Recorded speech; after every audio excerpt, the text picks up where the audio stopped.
ବାଲେଶ୍ୱରର ଇଏ ଗୋଟିଏ ଅଞ୍ଚଳରୁ ଯାଇକରି ସେ କେତେ କଷ୍ଟ କରିକିରି ଖଇରା ଅଞ୍ଚଳରୁ ଯାଇକରି ସାହାଯ୍ୟ କରୁଥିଲେ। କିନ୍ତୁ ବହୁତ ଭଗବାନଙ୍କର କ'ଣ ଇଚ୍ଛା ଥିଲା କି ଜାଣି ମୁଁ ତ ଜାଣିପାରିଲିନି।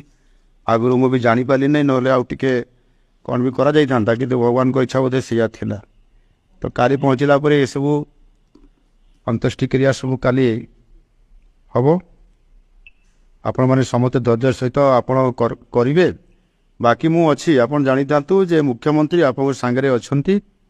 ନିଶ୍ଚିତ ଭାବରେ ଆପଣମାନଙ୍କର ପରିବାର ଝିଅର ଦାୟିତ୍ୱ ମୁଁ ନିଶ୍ଚିତ ଭାବରେ ବୁଝିବି, ତା'ର ସାହାଯ୍ୟ କରିବି। ସେ ଭଲ ପାଠ ପଢ଼ିକରି ମଣିଷ ହେଉ। ନିଶ୍ଚିତ ଭାବରେ ସରକାରୀ ତରଫରୁ ମଧ୍ୟ ମୁଁ ମଧ୍ୟ ବ୍ୟକ୍ତିଗତ ହିସାବରେ ନିଶ୍ଚିତ ଭାବରେ ପୁରା ମୁଁ ସହଯୋଗ କରିବି। ତା'ର ଉତ୍ତରୋତ୍ତର କାମନା କରୁଛି। ହେଲା, ଆପଣଙ୍କ ପାଇଁ ବି ଆପଣଙ୍କ ପରିବାର ପାଇଁ ବି ମୁଁ ଚିନ୍ତା କରୁଛି। ଆଗାମୀ ଦିନରେ ନିଶ୍ଚିତ ଭାବରେ